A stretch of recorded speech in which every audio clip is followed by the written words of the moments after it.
ಬೆಂಗಳೂರಿನ Lockers pub ಮ್ಯಾನೇಜರ್ನಿಂದ ಲೈಂಗಿಕ ದೌರ್ಜನ್ಯ ಮಾಡಿರತಕ್ಕಂತ ಆರೋಪ ಕೇಳಿಬಂದಿದೆ. ಇದೀಗ 13 ವರ್ಷದ ಬಾಲಕಿ ಮೇಲೆ Lockers pub manager sex torture ನೀಡಿದ್ದಾನಂತೆ. ಲಾಕರ್ಸ್ ಪಬ್ ಮ್ಯಾನೇಜರ್ ಜೋಸೆಫ್ ಎಂಬಾತನಿಂದ ದೌರ್ಜನ್ಯ ಮಾಡಿರತಕ್ಕಂತ ಒಂದು ಆರೋಪ ಇದೀಗ ಕೇಳಿಬಂದಿರತಕ್ಕಂಥದ್ದು. ಮ್ಯಾನೇಜರ್ ಜೋಸೆಫ್ ವಿರುದ್ಧ ದೂರು ನೀಡಿದ್ರು ಕೂಡ ಪೊಲೀಸರಿಂದ ನೋ ಆಕ್ಷನ್. ಈ ಬಗ್ಗೆ ದೂರು ನೀಡಿ 24 ಗಂಟೆ ಕಳೆದರೂ ಕೂಡ ಯಾವುದೇ ರೀತಿಯ ಒಂದು ಕ್ರಮ ಜರುಗಿಸದ ಪೊಲೀಸರು. ಬೆಳ್ಳಂದೂರು ಸಬ್ ಇನ್ಸ್ಪೆಕ್ಟರ್ ಕಿಶನ್ ರಾಮಯ್ಯ ವಿರುದ್ಧ ಇದೀಗ ಆರೋಪ ಕೇಳಿಬಂದಿರತಕ್ಕಂಥದ್ದು. ಇನ್ಸ್ಪೆಕ್ಟರ್ ಕಿಶನ್ ರಾಮಯ್ಯ ವಿರುದ್ಧ ವಕೀಲೆ ಗಿರಿಜಾ ಗಂಭೀರವಾದಂತಹ ಆರೋಪ ಮಾಡಿದ್ದಾರೆ. ಪಬ್ ಮ್ಯಾನೇಜರ್ ಜೋಸೆಫ್ ಅನ್ನ ಬಂಧಿಸಿ ಕ್ರಮ ಜರುಗಿಸಬೇಕು ಅಂತ ಆಗ್ರಹಿಸ್ತಾ ಇದ್ದಾರೆ. ಅಂದ್ರೆ ಪಬ್ ಮ್ಯಾನೇಜರ್ ಇಂದ ಈ ರೀತಿಯ ಒಂದು ದೌರ್ಜನ್ಯ ಮಾಡಿರ್ತಕ್ಕಂಥ ಆರೋಪ ಕೇಳಿ ಬಂದ್ರು, ದೂರು ನೀಡಿ 24 ಗಂಟೆ ಕಳೆದ್ರು ಯಾವುದೇ ರೀತಿಯ ಒಂದು ಕ್ರಮ ಜರುಗಿಲ್ಲ ಅನ್ನುವಂಥದ್ದು ವಕೀಲೆ ಗಿರಿಜಾ ಅವರ ಒಂದು ಆರೋಪವಾಗಿದೆ. ಯಾಕೆ, ಏನು, ಯಾತಕ್ಕಾಗಿ ಇನ್ನೂ ಕ್ರಮ ಜರುಗಿಸಿಲ್ಲ? ಬೆಂಗಳೂರಿನ ಲಾಕರ್ಸ್ ಪಬ್, ಆ ಲಾಕರ್ಸ್ ಪಬ್ ಮ್ಯಾನೇಜರ್ ಮಾಡಿರ್ತಕ್ಕಂಥ ಒಂದು ಲೈಂಗಿಕ ದೌರ್ಜನ್ಯದ ಆರೋಪ.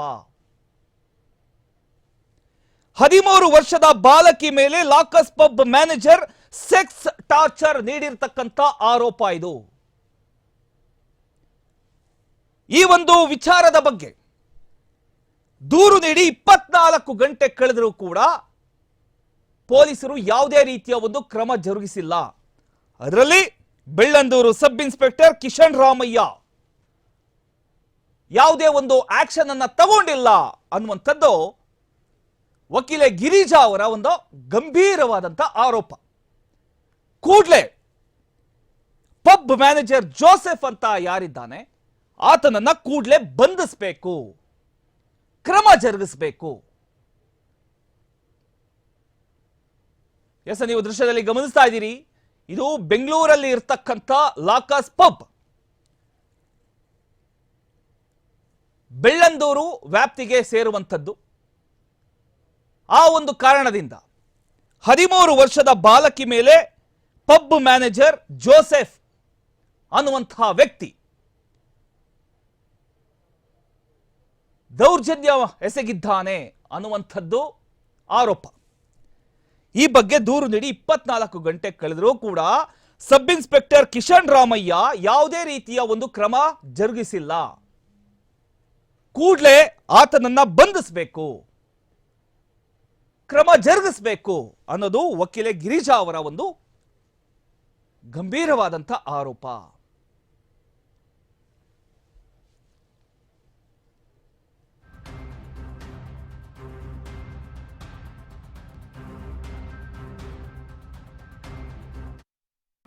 ನನಗೆ ಹೇಳಿದ್ರು ಅವ್ರ ಮಗಳ ಮೇಲೆ ಒಂದು ಅನ್ಯಾಯ ಆಗಿದೆ, ಯಾರೋ ಒಬ್ಬ ವ್ಯಕ್ತಿ ಜೋಸೆಫ್ ಎಂಬ ಒಬ್ಬ ವ್ಯಕ್ತಿ ಲಾಕಾಸ ಪಬ್ಬಲ್ಲಿ ಕೆಲಸ ಮಾಡ್ತಿದ್ದ ಅಂತ ಮ್ಯಾನೇಜರ್, ಆತ ಆ ಮಗು ಮೇಲೆ ಅಬ್ಯೂಸ್ ಮಾಡಿದ್ದಾನೆ, ಬಲಾತ್ಕಾರ ಮಾಡೋದು ಪ್ರಯತ್ನಿಸ್ತಾನೆ ಅಂತ ನಾನು ಕಾಲ್ ಮಾಡ್ತು.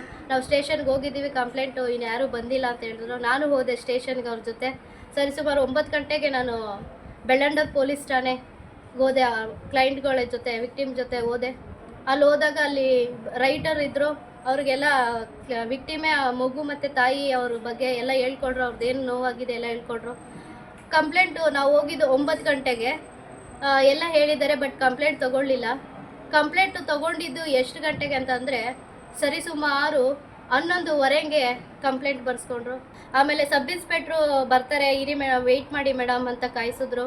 ನಂತರ FIR ಹಾಕೋಕ್ಕೂ ಡಿಲೇ ಮಾಡಿದ್ರು. ನಾನು 11:15, 11:45 ಕಾಲ್ ಮಾಡಿ ಅವ್ರಿಗೆ ಹೇಳಿದೆ, ಸರ್ ಮಗು ಊಟ ಮಾಡಿಲ್ಲ, ಇನ್ನೂ ಸಣ್ಣ ಮಗು, ಎಷ್ಟೊತ್ತು ಬರ್ಬೋದು, ನೀವು ಕಂಪ್ಲೇಂಟ್ ತೊಗೊಳ್ಳಿ ಅಷ್ಟು ಒಳಗಡೆ ಅಂತ ಹೇಳಿದೆ. ಅವ್ರು ತೊಗೊಳ್ಳಿಲ್ಲ. ಬಟ್ ಆಮೇಲೆ ಸಬ್ ಇನ್ಸ್ಪೆಕ್ಟ್ರು ಕಾಲ್ ಮಾಡಿ, ಮೇಡಮ್ ನೀವು ಏನು ಇಷ್ಟೊತ್ತಲ್ಲಿ ನಮಗೆ ಕಾಲ್ ಮಾಡೋದು ಆ ಥರ ಅಂತ ನನ್ನ ಮೇಲೆ ರೇಗಾಡಿದ್ರು. ನಾನು ಹೇಳಿದೆ, ಮಗು ಇನ್ನೂ ಊಟ ಮಾಡಿಲ್ಲ ಸರ್, 11:15 ಆಗಿದೆ, ನೀವು ಎಷ್ಟೊತ್ತಿಗೆ ಬರ್ಬೋದು ಅಂತ ನಾನು ಕಾಲಲ್ಲಿ ಅವರು ಫೋನ್ ಮಾಡಿಕೊಟ್ಟಿದ್ದು ಕಾಲಲ್ಲಿ ನಾನು ಮಾತಾಡಿದೆ. ಸಬ್ ಇನ್ಸ್ಪೆಕ್ಟರ್ ಕಿಶನ್ ರಾಮಯ್ಯ ಅವರು ಕರೆ ಮೂಲಕ ಮಾತಾಡಿದೆ. ಸರ್ 11:15 ಆಗಿದೆ, ಇನ್ನೂ FIR ತಗೊಂಡಿಲ್ಲ. ಮಗು ಇನ್ನು ಚಿಕ್ಕದು 13 ವರ್ಷದ ಮಗು, ಊಟ ಮಾಡಿಲ್ಲ, ಅದು ತುಂಬ ಸುಸ್ತಾಗ್ಬಿಟ್ಟಿದೆ. ನೀವು ಎಷ್ಟೊತ್ತಾಗುತ್ತೆ ಅಂತ ನಂದು ಮಿದು ಧ್ವನಿಯಲ್ಲೇ ಮಾತಾಡಿದೆ. ಸಾಹೇಬ್ರು ಅವ್ರು ಫೋನ್ ಮಾಡಿ, ಇಲ್ಲ ಮೇಡಮ್ ನನಗಿನ್ನೂ 1 ಅವರ್ ಆಗುತ್ತೆ, 1 ಗಂಟೆ ಆಗುತ್ತೆ ಬರೋದು, ನೀವು ವೆಯ್ಟ್ ಮಾಡಬೇಕು ಹಂಗೆ ಹಿಂಗೆ ಅಂತಂದರು. ಸರ್ ಆಮೇಲೆ ನಾನು ಕೇಳಿದೆ, ಸರ್ ಇನ್ನೂ ಊಟ ಮಾಡಿಲ್ಲ ಮಗು ಸರ್, ಆದಷ್ಟು ಬೇಗ ಬರೋದಕ್ಕೆ ನೋಡಿ ಸರ್ ಅಂತ ಅಂದ್ಬಿಟ್ಟು ನಾನು ಕಾಲು ಸುಮ್ಮನೆ ಆದೆ.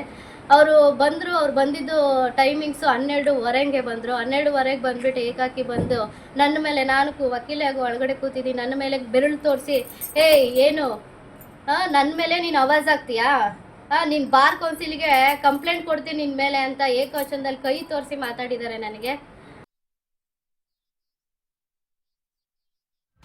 ನನಗೆ ಹೇಳಿದ್ರು ಅವ್ರ ಮಗಳ ಮೇಲೆ ಒಂದು ಅನ್ಯಾಯ ಆಗಿದೆ,